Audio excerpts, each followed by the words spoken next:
ಭಾಗವಹಿಸಿದ್ದ ರಾಜ್ಯ ಮುಖಂಡರಾದ ಬೇಡರೆಡ್ಡಿ ಹಳ್ಳಿ ಬಸವರೆಡ್ಡಿ ಮಾತನಾಡಿ, ನಮ್ಮ ಕ್ಷೇತ್ರದ ಶಾಸಕರು ಆದೇಶ ಮಾಡಿದ್ರೂ ಈವರೆಗೆ ಯಾವುದೇ ತರಹದ ಅಭಿವೃದ್ಧಿ ಅಧಿಕಾರಿಗಳಿಂದ ಆಗುತ್ತಿಲ್ಲ. ಸಾರ್ವಜನಿಕರು ಮತ್ತು ರೈತರು ದಿನ ಕಚೇರಿಗೆ ಅಲೆದಾಡುವ ಪರಿಸ್ಥಿತಿ ಅಧಿಕಾರಿಗಳಿಂದ ಬಂದಿದೆ. ಯಾರೂ ಸಹ ಕಚೇರಿಗೆ ಸಮಯಕ್ಕೆ ಸರಿಯಾಗಿ ಆಗಮಿಸುವುದಿಲ್ಲ. ಎಲ್ಲರೂ ಕೇಂದ್ರ ಸ್ಥಾನದಲ್ಲಿ ಯಾವೊಬ್ಬ ಅಧಿಕಾರಿಯೂ ಇರುವುದಿಲ್ಲ. ಎಲ್ಲರೂ 100 ಕಿಲೋಮೀಟರ್ 200 ಕಿಲೋಮೀಟರ್ ಇಂದ ಬರುತ್ತಿದ್ದಾರೆ. ಇದರ ನೇರ ದುಷ್ಪರಿಣಾಮ ಸಾರ್ವಜನಿಕರು ಮತ್ತು ರೈತರಿಗೆ ಬೀಳುತ್ತಿದೆ. ಎಲ್ಲರೂ ಕೇಂದ್ರ ಸ್ಥಾನದಲ್ಲಿದ್ದು ಕೆಲಸ ನಿರ್ವಹಿಸಬೇಕು ಎಂದು ಹೇಳಿದ್ದಾರೆ. ತಾಲೂಕು ಹೋಬಳಿಗೆ ಮತ್ತು ಹಿರಳ್ಳಿ ಹೋಬಳಿಗೆ ಭಾರಿ ಸಮಸ್ಯೆ ಆಗೈತೆ. ರಸ್ತೆಗಳು ಗುಂಡಿಗಳು ಬಿದ್ದಿದ್ದಾವೆ ಮತ್ತು ಆ ಕಡೆ ಈ ಕಡೆ ಜಾಲಿ ಬೆಳೆದ್ಬಿಟ್ಟೈತೆ. ಇದಕ್ಕೆ ಏನನ್ನ ಮಾಡಿ ನೀವು ಒಂದು ರಸ್ತೆಯನ್ನು ಮಾಡ್ತಾರೆ ಸರ್, ಡಾಂಬರೀಕರಣ ಅಂತ ಹೇಳಿದಾಗ, ಇಲ್ಲಪ್ಪ ನಾನು ಎಲ್ಲಾ ರಸ್ತೆಗಳ ನೀನು ಉದ್ಘಾಟನೆ ಕರಿತೀವಿ, ಎಲ್ಲ ರಸ್ತೆಗಳು ಹಾಕಿಸ್ಬಿಟ್ಟಿದ್ದೀನಿ ಅಂತ ಅಲ್ಲೇ ಇಂಜಿನಿಯರ್ ಫೋನ್ ಮಾಡಿ ಕೇಳಿದ್ರು. ನಾವು ಬಿಡಪ್ಪ ಏನು ಹಾಕಿದ್ದಾರೆ, 20-25 ವರ್ಷ ಆಗಿತ್ತು, ಎಲ್ಲ ಗುಂಡಿಗಳು ತೆರವಾಗ್ತವೆ, ಮತ್ತೆ ಶಾಲಾ ವಾಹನಗಳು ಕೂಡ ಬರ್ದಂಗಾಗಿದ್ದಾವಂತೆ ಈ ಏರಿಯಾದಲ್ಲಿ. ಇಲ್ಲ ಆ ಕಡೆ ಈ ಕಡೆ ಎಲ್ಲ ಜಾಲಿ ಮಳೆಲ್ಲ ಬೆಳೆದಿದೆ, ಓಡಾಡಕ್ಕಾಗಲ್ಲ ಅಂತ ಹೇಳಿ ನಾವು ಸಂತೋಷ ಪಡ್ಕೊಂಡು ಬಂದ್ವಿ. ಮರುದಿನ ನಾವು ಚಳ್ಳಕೆರೆಗೆ ಒಂದು ಪ್ರತಿಭಟನೆ ಮಾಡಿ ಅಲ್ಲಿ ಇಂಜಿನಿಯರ್ಗೆ ಹತ್ರ ಹೋದ್ವಿ. ನಾವು PW ಇಂಜಿನಿಯರ್ ಹತ್ರ, ಏನ್ ಸರ್ MLA ಹೇಳಿದ್ರು, ಮತ್ತೆ ಯಾವತ್ತು ಉದ್ಘಾಟನೆ ಮಾಡ್ತಾ ಇದ್ದೀರಾ ನೀವು, ಇಲ್ಲಿ ಭಾರಿ ಸಮಸ್ಯೆ ಆಗೈತೆ ಓಡಾಡಕ್ಕೆ, ರಾತ್ರಿ ಹೊತ್ತು ಗರ್ಭಿಣಿ ಹೆಣ್ಮಕ್ಳು ಎಲ್ಲ ಓಡಾಡೋದಂತ ನಾವು ಕೇಳಿದ್ರೆ, ಇಲ್ಲಪ್ಪ ಯಾರು ಹೇಳಿದ್ ನಿಮ್ಗೆ MLA ಹೇಳಿದ್ರೆ, ಹೇಳ್ತಾರೆ ಸರ್ ಸುಮ್ಮನೆ ಅವ್ರು ಹುಡುಕ ಹಿಂಗೆ ಒಬ್ರ ಮೇಲೆ ಒಬ್ರು ಹೇಳಿ ಇವತ್ತು ಇಡೀ ತಾಲೂಕನ್ನ ಇವತ್ತು ಅವ್ರು ಹಂಗ್ ಮಾಡಿದ್ದಾರೆ ಇವ್ರು ಹಂಗ್ ಮಾಡಿದ್ದಾರೆ ಅಂತ ಹೇಳಿ ಅಧಿಕಾರಿಗಳ ಮೇಲೆ, ಶಾಸಕರ ಮೇಲೆ ಅಧಿಕಾರಿಗಳು ಬರೀ ರಾಜಕಾರಣಕ್ಕೋಸ್ಕರ ರೈತನೆಲ್ಲ ಹಳ್ಳಿ ಜನನೆಲ್ಲ ದಿಕ್ಕು ತಪ್ಪಿಸ್ತಾ ಇದ್ದಾರೆ. ಅವ್ರ ಹಂಗೆ ಇವ್ರ ಹಿಂಗೆ ಅಂತ. ಇಲ್ಲಿ ನಲ್ಗದ್ ಮಾತ್ರ ರೈತರು ಇವತ್ತು ಸರಿಯಾಗಿ ಬೆಳೆದ್ರೆ ಬೆಳೆ ಇಲ್ಲ. ಆ ರೈತನನ್ನ ಇವತ್ತು 2.5 ವರ್ಷ ಆಗತ್ತೆ ಈ ಕ್ಷೇತ್ರದ ಶಾಸಕರಾಗಿರ್ಲಿ, ಉಸ್ತುವಾರಿ ಮಂತ್ರಿ ಆಗಿರ್ಲಿ, ಒಂದ್ ದಿವಸ ರೈತರು ಕರೆದು ನಿಮ್ ಸಮಸ್ಯೆ ಏನಪ್ಪಾ ಅಂತ ಕೇಳ್ತಾ ಇಲ್ಲ. ಬರೀ ಉದ್ಘಾಟನೆ ಮಾತ್ರ ಶಾಸಕರು MLAಗಳು ಮಿನಿಸ್ಟರ್ ಆಗಿದ್ದಾರೆ ಬಿಟ್ರೆ ರೈತರನ್ನ ಒಂದ್ ದಿವಸ ನಿನ್ನ ಸಮಸ್ಯೆ ಏನಪ್ಪಾ ಬರೀ ಅಂತ ಯಾವತ್ತೂ ಕರೆದಿಲ್ಲ. ಬರೀ ಉದ್ಘಾಟನೆ ಮಾಡೋದು. ಅದಕ್ಕೆ ನಾವು ಪ್ರತಿಯೊಂದು MLA ಬರ್ಲಿ, ಉಸ್ತುವಾರಿ ಮಂತ್ರಿ ಬಂದ್ರೆ ಅವ್ರಿಗೆ ಗೆರಾವ್ ಹಾಕಿ ಯಾಕೆ ಸರ್ ನೀವು ಕೆಲಸ ಮಾಡ್ತಾ ಇಲ್ಲ ಅಂತ ಹಿಡಿದು ಕೇಳ್ತಾ ಇದೀವಿ. ಅದಕ್ಕೋಸ್ಕರ ಮುಂದಿನ ದಿನಗಳಲ್ಲಿ ಈ ಕ್ಷೇತ್ರದ ಶಾಸಕರಾಗಿರ್ಲಿ, ಮಂತ್ರಿಗಳಾಗಿರ್ಲಿ, ಯಾರೇ ಬಂದ್ರೆ ಅವ್ರಿಗೆ ಗೆರಾವ್ ಹಾಕಿ ನಾವು ಮುಂದಿನ ಕೆಲಸವನ್ನು ಮಾಡಿಸ್ಕೊಂತೀವಿ ಅಂತ ಹೇಳ್ತಾ ಇವತ್ತು ಈ ಸಭೆಯನ್ನು ಉದ್ದೇಶಿಸಿ ಮಾನ್ಯ ತಹಸೀಲ್ದಾರ್ ಸಾಹೇಬ್ರವರು ನಮ್ಮ ರೈತರಿಗೆ ಒಂದು ಉತ್ತರವನ್ನು ಕೊಡಬೇಕು. ಮತ್ತು ಈ ಭಾಗದ ರೈತರಿಗೆ ಇಲ್ಲಿ ಹಿರಳ್ಳಿಗೆ ಭಾರಿ ಸಮಸ್ಯೆ. ಇಲ್ಲಿ ರೋಡ್ ರಸ್ತೆ ಮಾಡಿದ ಮೇಲೆ ಆ ಕಡೆ ಈ ಕಡೆ ಓಡಾಡಕ್ಕೆ ಇಲ್ಲಿ ಇದು ಮಾಡಿಲ್ಲ ಫ್ಲೈಓವರು. ಮತ್ತೆ ಇಲ್ಲಿ ಏನ್ ಜಮೀನು ಕಳ್ಕೊಂಡಿರ್ತಕ್ಕಂಥ ಸುತ್ತಮುತ್ತ ಭಾಗದ ರೈತರಿಗೆ ಸರಿಯಾಗಿ ಪರಿಹಾರನೇ ಕೊಟ್ಟಿಲ್ಲ. ನಾವು ಮೊನ್ನೆ ಟೋಲ್ ಗೇಟ್ ಬಂದ್ ಮಾಡಿದ್ಮೇಲೆ ಅವರು ಇಲ್ಲಿ ಒಂದು ಉದ್ಘಾಟನೆ ಮಾಡಿ ಒಂದು ರೂಮ್ ಕಟ್ತಾ ಇದ್ದಾರೆ, ಬಸ್ ಸ್ಟಾಪ್ ಅಂತ ಬಿಟ್ಟು ಹೋಗಿದ್ದಾರೆ. 3 ಕೋಟಿ ಅನುದಾನ ಹಾಕಿ ಕೆಲಸ ಮಾಡಿದಂತೆ ಬೀಳ್ತಾಡಿದ್ದಾರೆ ರಾಜ್ಯ ಹೆದ್ದಾರಿಯವರು. ಇದುವರೆಗೂ ಯಾರು ಗಮನಕ್ಕೂ ಇಲ್ಲ. ನಮಗೆ ಗೊತ್ತಾದ್ಮೇಲೆ ಹೋಗಿ ನಾವು ಕೇಳಿದ್ಮೇಲೆ ಈಗ ಮತ್ತೆ ಸ್ಟಾರ್ಟ್ ಮಾಡಿದ್ದಾರೆ. ಈ ರೈತರಿಗೆ ಇಲ್ಲಿ ಕೆಲವು ಬೋರ್ವೆಲ್ ಹೋಗಿದೆ, ಅವ್ರಿಗೆ ದುಡ್ಡೇ ಕೊಟ್ಟಿಲ್ಲ ಅಂತ ಪರಿಹಾರ. ರಾಜ್ಯ ಹೆದ್ದಾರಿಯವ್ರಿಗೂ ಕೂಡ ನಾವು ಲೆಟರ್ ಕೊಟ್ಟಿದ್ದೇವೆ, ಅವ್ರು ಬಂದರಿಲ್ಲ ಗೊತ್ತಿಲ್ಲ. ಇದಕ್ಕೆ ತಹಸೀಲ್ದಾರ್ ತಾಲೂಕು ದಂಡಾಧಿಕಾರಿ ಉತ್ತರ ಕೊಡಬೇಕು, ಇದೆಲ್ಲ ಸಮಸ್ಯೆಯನ್ನು ಮಾತಾಡ್ಬೇಕಂತ ಹೇಳ್ತಾ ತಹಸೀಲ್ದಾರ್ ಅವರಿಗೆ ಕೇಳ್ಕೊಂತಾರೆ. ಈ ವೇಳೆ ಮಾತನಾಡಿದ ತಹಶೀಲ್ದಾರ್ ರೆಹನ್ ಪಾಷಾ ಎಲ್ಲ ಇಲಾಖೆ ಅಧಿಕಾರಿಗಳನ್ನ ಕರೆಸಿ ರೈತರೊಂದಿಗೆ ಚಳ್ಳಕೆರೆ ತಾಲೂಕು ಕಚೇರಿಯಲ್ಲಿ ಸಭೆಯನ್ನ ಮಾಡುತ್ತೇನೆ ಎಂದು ಭರವಸೆ ನೀಡಿದ್ದಾರೆ.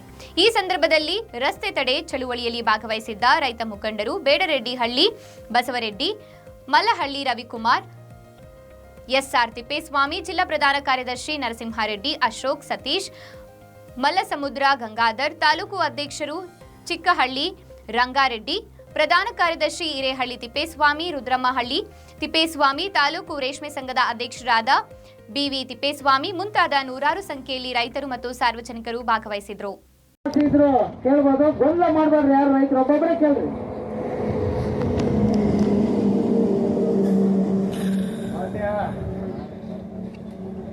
ರೈತ ಬಾಂಧವರೇ, ಇವತ್ತು ನಮಗೆ ತುಂಬಾ ಬದುಕು ಬಿತ್ತನೆ ಮಾಡಬೇಕು, ಮಾಡಿರೋ ನಾಟಿಗೆ ಹಳೆ ತೆಗಿಬೇಕು, ಔಷಧಿ ಹೊಡಿಬೇಕು, ಆದರೂ ಕೂಡ ಅನಿವಾರ್ಯ. ಇದು ಇಡೀ ತಳಕೋಬಳಿಯನ್ನ ಸರ್ಕಾರ, ಇಲಾಖಾಧಿಕಾರಿಗಳು ಸಂಬಂಧಪಟ್ಟವರು ಯಾಕೆ ನಿರ್ಲಕ್ಷ್ಯ ಮಾಡಿದ್ದಾರೆ? ನಮ್ಮನ್ನು ಆಳ್ತಕ್ಕಂಥ ಶಾಸಕರು ಮಂತ್ರಿಗಳು ಅರೆ ಹಿರಿಯೂರಿನಲ್ಲಿ 1000 ಕೋಟಿ ಜಿಲ್ಲಾ ಉಸ್ತುವಾರಿ ಮಂತ್ರಿಗಳು ಸಾವಿರಾರು ಕೋಟಿ ಹಳ್ಳಿಗೆ ರಸ್ತೆಗೆ ಸುರಿತಾ ಇದ್ದಾರೆ, ಎಣಿಸ್ತಾ ಇಲ್ಲ ಅವರು ಅನುದಾನವನ್ನ. ಜಿಲ್ಲಾ ಉಸ್ತುವಾರಿ ಮಂತ್ರಿಗಳು ಹಿರಿಯೂರಿನಲ್ಲಿ ಸುರಿತಾ ಇದ್ದಾರೆ. ಆದ್ರೆ ಇಲ್ಲಿ ಮೀಸಲಾತಿ ಕ್ಷೇತ್ರಗಳಿವು, ಬಳಕಾಬೂರು ಮತ್ತು ಚಳ್ಳಕೆರೆ ಮೀಸಲಾತಿ ಕ್ಷೇತ್ರಗಳು ಅಂದ್ರೆ ಹಿಂದುಳಿದ ಕ್ಷೇತ್ರಗಳು. ಇಲ್ಲಿ ಹಿಂದುಳಿದ ಜನ ವಾಸವಾಗಿರ್ತಕ್ಕಂಥ ಕ್ಷೇತ್ರಗಳಿಗೆ ಅಭಿವೃದ್ಧಿಗೆ ಇಲ್ಲಿ ಮೀಸಲಾತಿ ಕೊಟ್ಟಿರ್ತಕ್ಕಂಥದ್ದು. ಆದ್ರೆ ಇಲ್ಲಿ ಅಭಿವೃದ್ಧಿ ಶೂನ್ಯ. ನಾವು ನಮ್ಮ ರಸ್ತೆ ಯಾವಾಗ ಆಗುತ್ತೆ, ಈ ಗುಂಡಿ ಯಾವಾಗ ಮುಚ್ತಾರೆ, ಏನ್ ಮಾಡ್ತಾರೆ ಅಂತ ಜಾತಕ ಪಕ್ಷಗಳಂತೆ ಕಾಕೊಂಡಿದೀವಿ ನಾವು. ಆದ್ರೆ ಶಾಸಕರು ಕೇಳಿದ್ರೆ ಅನುದಾನ ಇಲ್ಲ ಅಂತಾರೆ, ಅಧಿಕಾರಿಗಳು ಕೇಳಿದ್ರೆ ಅನುದಾನ ಬಂದಿಲ್ಲ ಅಂತಾರೆ. ಮತ್ತೆ ನಾವು ಬದುಕೋದಾದ್ರೂ ಹೆಂಗೆ? ಚಳುವಳಿ ಮಾಡಿದ್ರೆ ರೈತರನ್ನ ಸ್ವಲ್ಪ ಬಲವಂತ ಅಧಿಕಾರಿಗಳಿದ್ದಾರೆ ಈ ಜಿಲ್ಲೆಗೆ. ಅವರು ಗೂಂಡಾಗಳು ಅಂತೇಳಿ ನಮಗೆ ಪಟ್ಟ ಕಟ್ಟಾರ ಚಳುವಳಿ ಮಾಡಿ ನಾವು ನಮ್ಮ ಹಕ್ಕೊತ್ತಾಯವನ್ನು ಪ್ರಶ್ನೆ ಮಾಡಿದ್ರೆ ಅವರು ಗೂಂಡಾಗಳು ಅಂತಾರೆ. ರೈತರು ಜಾಸ್ತಿಯಾಗಿ ಹೋಗಿ ಕೇಳಿದ್ರೆ, ಏನು ಧ್ವನಿಯಲ್ಲಿ ಕೇಳಿದ್ರೆ ಅಧಿಕಾರಿಗಳನ್ನ ಕಚೇರಿಗಳಲ್ಲಿ ಕುಡಿದು ಬಂದಿದ್ದಾರೆ ಅಂತ ಹೇಳಿ ಡಿಸಿಗೆ ಕಂಪ್ಲೇಂಟ್ ಕೊಡ್ತಾರೆ.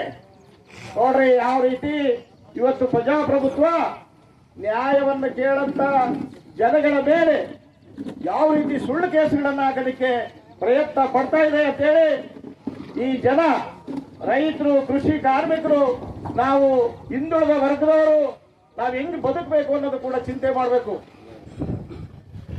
ರೈತ ಸಂಘರು ಯಾವತ್ತೂ ಕೂಡ ನ್ಯಾಯಕ್ಕಾಗಿ ನಾವು ಕಳೆದ 40 ವರ್ಷಗಳಿಂದ ನ್ಯಾಯದ ಪರವಾಗಿ, ಬಡವರ ಪರವಾಗಿ ನಾವೇನು ರೈತರಿಗೆ ಅನ್ಯಾಯ ಆಗ್ತಾ ಇದೆ ಆ ಅನ್ಯಾಯದ ಪರವಾಗಿ ಹೋರಾಟ ಮಾಡ್ತಾ ಇದೀವಿ. ಯಾರು ಹೋಗಿ ದೌರ್ಜನ್ಯ ಮಾಡಿಲ್ಲ. ಇದನ್ನ ನಮ್ಮ ತಾಲೂಕಿನ ಅಧಿಕಾರಿಗಳಿರ್ಬೋದು, ಜಿಲ್ಲೆಯ ಅಧಿಕಾರಿಗಳಿರ್ಬೋದು, ಎಲ್ಲರೂ ಕೂಡ ಅರ್ಥ ಮಾಡ್ಕೋಬಹುದು.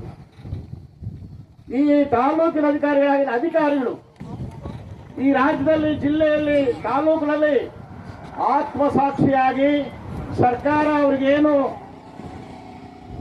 ಒಂದು ಕರ್ತವ್ಯ ನಿರ್ವಹಿಸಲಿಕ್ಕೆ ಕಾನೂನು ಕೊಟ್ಟಿದೆ ಅವ್ರ ಕೈಗೆ, ಅದನ್ನು ಮಾಡಿದ್ರೆ ನಾವು ಈ ಚಳವಳಿ ಮಾಡೋಂಥ ಅವಶ್ಯಕತೆ ಇಲ್ಲ. ಇವತ್ತು 500 ರೂಪಾಯಿ ಕೊಟ್ಟರು ಕೂಡ ಲೇಬರ್ ಸಿಗ್ತಾ ಇಲ್ಲ, ಕೂಲರ್ ಸಿಗ್ತಾ ಇಲ್ಲ. ಇವತ್ತು ನಾವೆಲ್ಲ ಕಳೆಗೆ ಇವತ್ತು ಲೇಬರ್ ಇಲ್ಲ ಅಂತ ಹೇಳಿ ಕಳೆನಾಶಕ ಹೊಡಿತಾ ಇದೀವಿ, ಕಳ್ಳನಾಶಕ ಹೊಡಿತೀವಿ, ಲೇಬರ್ ಸಿಗ್ತಾ ಇಲ್ಲ. ಇವತ್ತು ನಮ್ಮ ಮಕ್ಕಳ ಶಾಲೆ ಕಳಿಸ್ಬೇಕಂದ್ರೆ ನಮ್ಮ ರಸ್ತೆಗಳು ಸರಿ ಇಲ್ಲ. ಅಲ್ಲಿ ಶಾಲೆ ಕರ್ಕೊಂಡು ಹೋಗಂತ ವಾಹನಗಳು ಬರ್ತಾ ಇಲ್ಲ. ರೋಡ್ಗಳೇ ಮುಚ್ಚೋಗ್ಬಿಟ್ಟಿದ್ದಾವೆ ಗಿಡ ಮರಗಳಿಂದ. ಈ ಎಲ್ಲಾ ಸಮಸ್ಯೆಗಳನ್ನ ನಾವ್ ಹೇಳಿದ್ರು ಕೂಡ ನಿರ್ಲಕ್ಷ್ಯ ಮಾಡ್ತಾ ಇದ್ದಾರೆ. ಯಾಕೆ? ಅದಕ್ಕೆ ಗಾಂಧೀಜಿ ಒಂದು ಮಾತು ಹೇಳಿದ್ದಾರೆ, ನಿನಗೇನು ಅನ್ಯಾಯ ಆಗುತ್ತೆ ಅದನ್ನ ಪ್ರತಿಭಟನೆ ಮೂಲಕ ಸರ್ಕಾರಕ್ಕೆ ಒತ್ತಾಯ ಮಾಡು. ಸರ್ಕಾರಕ್ಕೆ ಪ್ರತಿಭಟನೆ, ನನಗೆ ಹಕ್ಕು, ನನ್ನ ಹಳ್ಳಿಗೆ ಹಿಂಗಾಗಬೇಕು, ನನಗೆ ಮೂಲಭೂತ ಸೌಲಭ್ಯ ಬೇಕು ಅಂತ ಹೇಳಿ ಇವತ್ತು ಆ ಪ್ರತಿಭಟನೆ ಮೂಲಕ ನಿನ್ನ ಹಕ್ಕನ್ನ ಪಡೆದು ಅಂತ ಹೇಳಿರ್ತಕ್ಕಂಥ ಗಾಂಧಿ ಹಾಕೊಟ್ಟಿರ್ತಕ್ಕಂಥ ಮಾರ್ಗದಲ್ಲಿ ಇವತ್ತು ಈ ಚಳವಳಿ ಈ ರಾಜ್ಯದಲ್ಲಿ, ಈ ದೇಶದಲ್ಲಿ, ಇಡೀ ಪ್ರಪಂಚದಾದ್ಯಂತ ಕರ್ನಾಟಕ ರಾಜ್ಯ ರೈತ ಸಂಘ ಅದರ ತತ್ವ ವಿಚಾರಗಳು ಕೂಡ ಹೆಸರುವಾಸಿ ಆಗಿರ್ತಕ್ಕಂಥದ್ದು. ನಾವ್ಯಾರು ಕೂಡ ಹುಡುಗಾಟ ಮಾಡಲ್ಲ. ಇವತ್ತು ಎಲ್ಲ ಕಡೆನೂ ಕೂಡ ವಿಚಾರವಾಗಿ ನಡೀತದೆ. ಯಾರಾದ್ರೂ ದೌರ್ಜನ್ಯ ಮಾಡಿದ್ರೆ ನೀವು ಅವ್ರ ಮೇಲೆ ಕೇಸ್ ಹಾಕ್ರಿ. ನ್ಯಾಯ ಕೇಳೋದನ್ನ ಯಾಕೆ ಗೂಂಡಾಗಳಂತೀರಿ ನೀವು? ಅದನ್ನ ಕೈಬಿಟ್ಟು ನಿಮ್ಮ ಆತ್ಮಸಾಕ್ಷಿಯಾಗಿ ತಾಲೂಕಡೆಯಿಂದ ಕೆಲಸ ಮಾಡಬೇಕು. ಇದೇನು ಕೆಲವು ಸಮಸ್ಯೆಗಳನ್ನ ನಾವು ಇಟ್ಟಿದ್ದೀವಿ, ಆ ಸಮಸ್ಯೆಗಳಿಗೆ ಇದೇನು ಪರ್ಯಾಯ ಮಾರ್ಗ ಏನು ಅಂತ ಹೇಳಿ ನೀವು ಈ ಒಂದು ಸಭೆ ಮೂಲಕ ಹೇಳ್ಬೇಕು ಅಂತ ಹೇಳಿ ತಾಲೂಕು ಆಡಳಿತದ ಯಜಮಾನರಿಗೆ ನಾನು ಒತ್ತಾಯ ಮಾಡ್ತಾ ಇದ್ದೀನಿ. ಇಡೀ ಜಿಲ್ಲೆಯ ತಾಲೂಕಿನ 6 ತಾಲೂಕಿಗೆ ಏನು ಸಮಸ್ಯೆ ಅಂತ ವಿಸ್ತಾರವಾಗಿ ಮಾತನಾಡಿದಂತ ರಾಜ್ಯ ಉಪಾಧ್ಯಕ್ಷರಾದಂತ ಬಸರೆಡ್ಡಿ ಸರ್